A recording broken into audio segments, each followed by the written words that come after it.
జై శ్రీరామ్. నేను మీ Dileep, daring star YouTube channel. Manashankara Varaprasad Garu day 1 collections report. First of all ఈ సినిమా డే 1 కలెక్షన్స్ రిపోర్ట్ చెప్పే ముందు భక్త మహాశ్రేయులకు విజ్ఞప్తి సినిమా రవితేజ గారిది. దాని రివ్యూ ఎలా ఉందో ఒక్క మాటలో చెప్పేస్తాను. Cinema strictly average movie friends.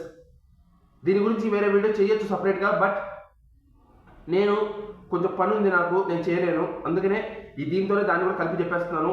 Cinema మాత్రం యావరేజ్ టు అబవ్ యావరేజ్ రేంజ్లో ఉంటుంది. ఖచ్చితంగా ఈ సంక్రాంతికి ఒక టైంపాస్ చూడొచ్చు, కానీ సంక్రాంతి వేవ్లో ఆడేస్తుందేమో, కానీ మిగతా సినిమాలతో పోలిస్తే కొంచెం బెటర్ ఏమో, కానీ మరీ అంత బ్రహ్మాండంగా అయితే లేదు. ఒక యావరేజ్ ఫిల్మ్ అయితే అని చెప్పాలి రవితేజ గారిది.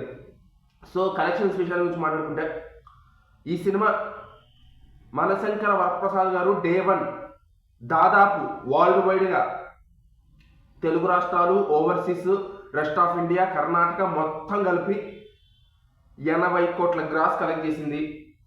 దగ్గరగా 50 కోట్ల దగ్గరగా షేర్ అయితే కలెక్ట్ చేసింది. సో ఇది సీనియర్ హీరోస్లో one of the best record అని చెప్పాలి.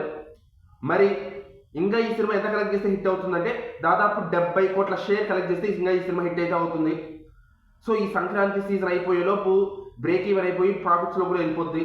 టోటల్గా ఈ సినిమా 300 కోట్లకు పైన కలెక్షన్స్, 350 కోట్లకు పైన కలెక్షన్స్ సాధించే అవకాశం ఉండేది ట్రేడ్ పండితులు చెప్తున్నారు. ట్రేడ్ పండితులు మరి చూద్దాం. మరి ఓవరాల్గా ఈ సినిమా ఎక్కడి దాకా వెళ్తుందో అనేది ఫైనల్గా ఇంకో వీడియో చేస్తాం తర్వాత. డే 1 కలెక్షన్స్ అయితే ఇవే ఫ్రెండ్స్. మాస్ బ్యాటింగ్ అయితే ఆడేశాడు బాస్. చాలా రోజుల తర్వాత చిరంజీవి గారికి హిట్ పడడంతో ఫ్యాన్స్ అయితే సంబరాలు చేసుకుంటున్నారు. మీరేమనుకుంటారో కింద కామెంట్ చేసి చెప్పండి. జై హింద్.